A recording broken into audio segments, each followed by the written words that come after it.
सामाजिक विज्ञान का इतना बड़ा सिलेबस है, समझ में नहीं आता कौन से प्रश्न तैयार करें और कौन से तैयार ना करें। यही सोच रहे हो ना आप? बिल्कुल भी घबराना नहीं है, क्योंकि आज के इस वीडियो के बाद आपको 1% भी टेंशन नहीं होगी। इस वीडियो के माध्यम से आपको भूगोल के सारे प्रश्न एक जगह पर मिल जाएंगे। इसी प्रकार से हमने इतिहास का एक वीडियो दिया था बच्चों को, जिसको 1.5 लाख बच्चों ने देख करके, और उसके बाद इस पे 5000 कमेंट मात्र एक दिन के अंदर। बहुत बड़ी बात है। तो चलिए आज के इस वीडियो को शुरू करते हैं बच्चों, समझते हैं हमारे लिए कौन से प्रश्न इंपॉर्टेंट होंगे।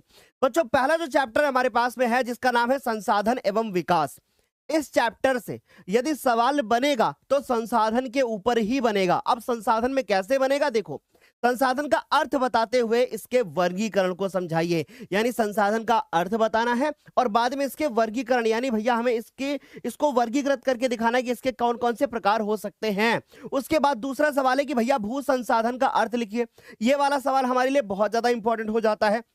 और साथ ही साथ में ये भी सवाल बनेगा कि संसाधन के रूप में भूमि का उपयोग किन उद्देश्यों की पूर्ति के लिए किया जाता है, व्याख्या कर दो। ये इस चैप्टर का सबसे ज्यादा इंपॉर्टेंट क्वेश्चन है और यही क्वेश्चन हर साल बोर्ड के एग्जाम में आता है। आगे देखिए अगला सवाल क्या है कि मृदा से आप क्या समझते हैं, यानी मिट्टी से आप क्या समझते हैं। जहां पे आप लोगों को बताना पड़ेगा कि मिट्टी के प्रकार, जैसे काली मिट्टी या जो हमारी जलोढ़ मृदा हो गई, या फिर पीली मिट्टी, या फिर हमारी लाल मिट्टी, है ना। अब ये बच्चों आगे बढ़ते हैं। अगला जो सवाल हमारे पास बनता है वो है भारत में भूमि उपयोग के प्रारूप का वर्णन कर दीजिए। यानी भारत में कैसे भूमि का उपयोग किया जाता है, इसके बारे में बात करनी है। उसके बाद हमें बताना है कि 1960 से 61 से वन के अंतर्गत जो हमारे क्षेत्र आ रहे हैं, उनके महत्वपूर्ण, कह रहे हैं कि उनमें जो है महत्वपूर्ण वृद्धि नहीं हुई है। क्यों नहीं हुई? क्योंकि जनसंख्या वृद्धि हो रही है। तो इस सवाल का जवाब भी आपको बताना होगा। अगला है मृदा अपरदन का कार्य अर्थ बताना है आपको, और भूमि निम्नीकरण से क्या अभिप्राय है। बच्चों, ये हमारे 6 सवाल बनते हैं और इन्हीं 6 सवालों से ही आपका पहला चैप्टर कंप्लीट होगा। लेकिन आप चाहते हैं ना कि हमारा कल बोर्ड का पेपर है, इन 6 में भी कोई अब हमें आधा कर दे, वो वाले सवाल सर केवल हम कर लें ताकि हमारा काम हो जाए। लेकिन अगर आपको टॉपर बनना है, ये सारे प्रश्न तैयार करना मेरे प्यारे बच्चे। आगे देखो, अब जो दूसरा सवाल है ये बहुत ज्यादा इंपॉर्टेंट है, तो इनमें भी मैं आपको इंपॉर्टेंट बताता हूं। दूसरा सवाल, फिर उसका तीसरा सवाल हमारे पास जो है वो क्या है, मृदा से आप क्या समझते हैं, और अगला कि मृदा अपरदन का अर्थ बता दूं। ये 3 सवाल आपको बोर्ड के एग्जाम के लिए तैयार करके ही जाना है, इनमें आप कोई लापरवाही नहीं कर सकते। अगला जो चैप्टर है हमारा, जिसका नाम है वन एवं वन्य जीव संसाधन। अब यहां पर कौन सा सवाल बनेगा, देखो जरा ध्यान से। वनों की हानि से क्या आशय है, और वनों से कौन कौन सी हानियां होती हैं उसके बारे में आपको बताना है। और साथ साथ में वनों की हानि से 3 प्रभावों का आपको क्या करना है, उल्लेख करना है कि जब वन की हानि होती है तो क्या प्रभाव पड़ता है। अगला जो सवाल बनेगा, वनों के किन्हीं 4 लाभों का, यानी आपसे वनों की हानियों के बारे में पढ़ना है, आपको वनों के लाभों के बारे में पढ़ना है। और हाँ, अभी मैं इसमें एक वन जीव संरक्षण अधिनियम वाला प्रश्न भी बता दूंगा, वो भी आप लोगों को नोट करना है। अगर ना भी लिखा मिले ना, तो वन जीव संरक्षण अधिनियम पर टिप्पणी लिखने को आती है बोर्ड पेपर में।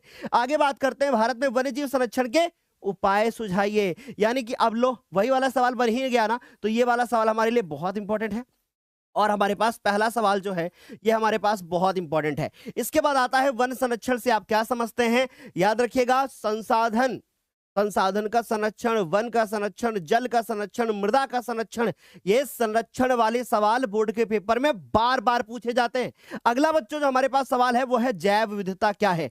ये इंपॉर्टेंट सवाल है, ये इंपॉर्टेंट सवाल है मेरे प्यारे बच्चों। ठीक, यह मानव जीवन के लिए क्यों महत्वपूर्ण है, यहां पर आपको बताना होगा। फिर उसके बाद भारतीय वनों की प्रमुख विशेषताओं का वर्णन कर दो। यहां पर आपको वनों के बारे में भी पढ़ना है, जैसे आरक्षित वन क्या होते हैं, रक्षित वन क्या होते हैं, अवर्गीकृत वन क्या होते हैं, इनमें आपको डिटेल में समझाना पड़ेगा।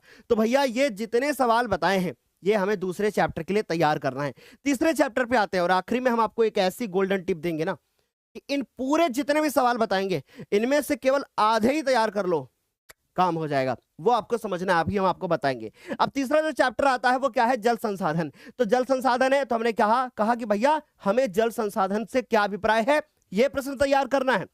और हमें यह प्रश्न तैयार करना है कि जल संरक्षण से आप क्या समझते हैं, या जल संरक्षण आप कैसे करोगे, है ना। तो ये सवाल तो छोड़ के ही नहीं जाने आप लोगों को। तो भारत में इसका क्या महत्व है, भैया हर देश में महत्व होता है लेकिन भारत में पूछ लिया अलग से। उसके बाद दामोदर घाटी परियोजना के 3 लाभों का आपको उल्लेख करना है।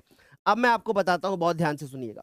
दामोदर घाटी परियोजना, भाखड़ा नागल, ठीक, और उसके बाद एक नागार्जुन, ये याद करके ही जाना है। ठीक, जितनी नदियां हैं उनके बारे में थोड़ा सा पढ़ लेना, बांधों के बारे में पढ़ लेना। और एक सवाल सबसे ज्यादा इंपॉर्टेंट है जो कि अभी आपको लिखा हुआ दिखेगा, वो है बहुउद्देशीय नदी घाटी परियोजना से आप क्या समझते हैं, इससे कौन से उद्देश्यों की पूर्ति होती है, यह सवाल बनेगा। अब है हमारे पास नागार्जुन सागर परियोजना, जो कि भी हमने बताया आप लोगों को, और यह बन गया हमारे इस चैप्टर का सबसे ज्यादा पूछा जाने वाला प्रश्न। वो है बहुउद्देशीय परियोजनाओं से होने वाले लाभ बता दो और हानियां बता दो।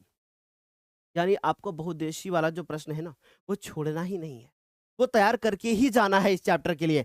और भारत में जल दुर्लभता के लिए उत्तरदायी किन्हीं 4 कारण बताना है आपको। यानी कि भैया जल का संरक्षण क्यों जरूरी है और जल दुर्लभता का मतलब जल की कमी क्यों हो रही है, इसके बारे में बात करना है। और बहुउद्देशीय नदी घाटी परियोजनाओं से आप क्या समझते हैं, ये वाला प्रश्न हमारे लिए इंपॉर्टेंट है। तो भैया चौथा और छठा प्रश्न, ये 2 प्रश्न जो है ना, वो एक दूसरे से ही संबंधित है। एक तैयार करोगे दूसरा ऑटोमेटिक तैयार हो जाएगा। अब सर इन 5-6 प्रश्नों में सबसे ज्यादा इंपॉर्टेंट प्रश्न कौन सा है? बहुउद्देशीय नदी घाटी परियोजना, दामोदर वाला और जल वाला, और टिहरी बांध परियोजना पर आपको टिप्पणी लिखना है।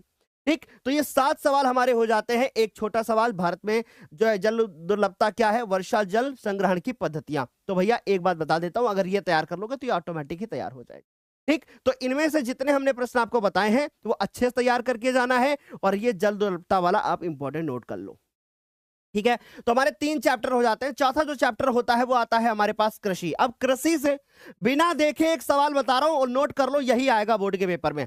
कृषि से तुम्हारे बोर्ड के पेपर में सवाल बनेगा कि भारत में कृषि की कौन कौन सी पद्धतियां हैं, है ना, भारत में कृषि किस प्रकार से होती है, या ऐसे बन सकता है कि भारत एक कृषि प्रधान देश है, इसका वर्णन करके बताइए। ठीक, क्यों है कृषि प्रधान देश, इसके बारे में बताना है। ठीक, तो चलो देखो, भारत में कृषि की 3 विशेषताएं, ये सवाल बनेगा बोर्ड के पेपर में। अगला बनेगा झूम कृषि से आप क्या समझते हैं, ये कहां कहां पर होती है, इसके अन्य नाम क्या होते हैं। उसके बाद भारत में गेहूं की खेती। अब यहां पर मैं बताऊं तो एक गेहूं की खेती, एक चावल की खेती और एक गन्ना। नोट कर लो इस पॉइंट को, क्या बताया सर ने, एक बताया गेहूं की खेती, एक बताया गुरुदेव ने चावल की खेती, और एक बताया गुरुदेव ने गन्ना की खेती। हाँ, अगर आप पढ़ने वाले बच्चे हो तो जूट वाला भी प्रश्न तैयार कर लेना। ठीक, तो जूट यानी जिसको पटसन कहा जाता है, इसकी खेती के बारे में पढ़ लेना। अब सर इसकी खेती के बारे में क्या पढ़ना होता है बताएं? चलो देखो, इसके बारे में पढ़ना होता है कि भैया इसकी भौगोलिक दशाएं, इसके उत्पादन क्षेत्र और इसका क्या महत्व है, ये खेती कहां कहां पर होती है, इसके बारे में ये तीनों जो पॉइंट होते हैं, ये तीनों चारों के क्वेश्चंस के बारे में पढ़ लेना कि भैया चावल की खेती कैसे होती है, उसका क्या महत्व है, उसकी क्या विशेषताएं हैं, वो कहां पर होती है, कौन से राज्यों में बहुत ज्यादा होती है, ठीक, या सबसे ज्यादा चावल कहां पैदा होता है। तो ऐसे सवाल जब छोटे छोटे तैयार कर लोगे ना, तो बड़ा सवाल ऑटोमेटिक ही तैयार हो जाएगा। अगला बनता है भारत की अर्थव्यवस्था में कृषि का महत्व। ये सवाल सबसे बड़ा बवाल, बच्चों याद रखना, यही बनेगा बोर्ड के पेपर में। और एक बनेगा ये भारत वाला, जो गेहूं, भारत में गेहूं की खेती के बारे में। ठीक, तो 2 सवाल हमारे पास हो गए। अगला बनता है हमारे पास चावल की खेती, जैसे अभी हमने बताया कि भैया चावल वाला तैयार कर लेना। फिर उसके बाद बनता है मेरे प्यारे बच्चों मोटे अनाज, भारत में ज्वार, बाजरा, रागी, इनके बारे में डिटेल में पढ़ लीजिएगा। भैया हमें मोटे अनाजों का उल्लेख करके बता दो और इसकी पैदावार बढ़ाने के लिए आप क्या उपाय करेंगे। यानी प्रश्न को बनाकर भी लिख सकते हो, तुम्हें नहीं आ रहा ना सोशल साइंस में कुछ भी, लेकिन कम से कम प्रश्नों को बनाकर तो लिख सकते हो ना, छोड़ के एक भी प्रश्न नहीं आना है। ठीक, तो सर चौथे चैप्टर के हमारे पास इस तरीके से 7 सवाल थे, और ये गन्ना वाला जो हमने आपको बताया वो तैयार करना। इनमें सबसे ज्यादा इंपॉर्टेंट है एक हमारे पास गेहूं वाला, एक भारतीय अर्थव्यवस्था, एक हमारे पास चावल वाला प्रश्न, और मोटा अनाज, और भारत में गन्ना उत्पादन। तो इतने सवाल छोड़ना नहीं है बच्चों। ठीक, ये चैप्टर इंपॉर्टेंट है। अब सबसे ज्यादा इंपॉर्टेंट चैप्टर आता है 5वां। अब यहां से 2 सवाल बताऊंगा जो सबसे ज्यादा इंपॉर्टेंट होते हैं। पहला सवाल है हमारे पास कि जल करें ऊर्जा संसाधन से क्या आशय है, और ऊर्जा के परंपरागत स्रोत किसे कहते हैं। 2 चीजें याद करनी है इस चैप्टर में, ऊर्जा के परंपरागत स्रोत और ऊर्जा के गैर परंपरागत स्रोत। ये सवाल छोड़ के नहीं जाना है बच्चों। ठीक, तो सर हमने बताया, और भारत में लौह अयस्क के वितरण का उल्लेख कर दीजिए, अभ्रक की उपयोगिता बता दीजिए, और आखिरी में एक सवाल बनेगा हमारे प्यारे बच्चों ये वाला कि भैया भारत के, अभी आगे आएगा आपका, हाँ, गैर परंपरागत ऊर्जा संसाधन। इस चैप्टर में 2 क्वेश्चन बहुत इंपॉर्टेंट है, ये छोड़ के नहीं जाओगे। पहला हमारा है क्या कि परंपरागत स्रोत किसे कहते हैं, और दूसरा बनता है हमारे प्यारे बच्चों जो कि है गैर परंपरागत स्रोत। ठीक, और तीसरा एक और है जो कि लौह। तो बच्चों 3 प्रश्न इस चैप्टर से भी तैयार करना। अब आता है हमारे पास छठा प्रश्न, छठा चैप्टर कि भारत में 3 प्रदेशों के सूती वस्त्र उद्योगों के केंद्रों का वर्णन कर दो। यानी अहमदाबाद में बताइएगा, कानपुर में बताइएगा, है ना, या आप अहमदाबाद हो गया, कानपुर हो गया, उसके बाद साथ साथ में आप मुंबई में बता सकते हो कैसे कपड़ा उद्योग जो है काम करता है। फिर उसके बाद कुटीर उद्योग और लघु उद्योग में क्या अंतर है, यह सवाल कई बार पूछा गया है, ये कई बार पूछा गया है और ये कई बार पढ़ाया भी गया है। अगला बनता है कि स्वामित्व के आधार पे उद्योगों का वर्गीकरण कर दो, इस चैप्टर का ये इंपॉर्टेंट सवाल है। फिर अगला बनता है भारत में औद्योगिक विकास की क्या विशेषताएं हैं। ठीक, भारत में कैसे औद्योगिक विकास हुआ है, इसकी विशेषताएं क्या है, ये प्रश्न भी आप तैयार कर सकते हो। लास्ट चैप्टर हमारे पास में, उसके बाद फिर गोल्डन टिप आपको बताऊंगा कि राष्ट्रीय अर्थव्यवस्था की जीवन रेखाएं। तो भैया इसमें आप रेल परिवहन वाला प्रश्न तैयार करेंगे और उसके बाद परिवहन और संचार के साधन, परिवहन तथा संचार के साधन किसी भी देश की जीवन रेखा में क्यों माने जाते हैं, यह सवाल कई बार बोर्ड के पेपर में पूछा जा चुका है। और निम्नलिखित का वर्णन करना है, जिसमें आपको स्वर्णिम चतुर्भुज महाराजमार्ग के बारे में पढ़ना है, राष्ट्रीय राजमार्ग और राज्य राजमार्ग के बारे में पढ़ना है। स्वर्णिम चतुर्भुज महाराजमार्ग वही है दिल्ली मुंबई चेन्नई और किसको जोड़ता है, हमारे कोलकाता को, चारों को जोड़ता है। ठीक है, तो वो स्वर्णिम चतुर्भुज महाराजमार्ग हो गया। एक सवाल बनेगा लास्ट में, संचार सेवाओं का अर्थ आपको बताना है। बस यहां से हमारा पूरा भूगोल होता है समाप्त। अब सर बताइए कि सर गोल्डन टिप क्या है। गोल्डन टिप बताने से पहले मैं आपको बता दूं कि ये संपूर्ण इतिहास के भी हम ऐसे बहुत सारे सवाल कर चुके हैं, हमने हर चैप्टर के इंपॉर्टेंट सवाल बताए हैं। अब मेरी बात बहुत ध्यान से सुनने की कोशिश करिएगा, जितने सवाल बता दूं उससे बाहर एक भी बोर्ड के पेपर में नहीं आएगा।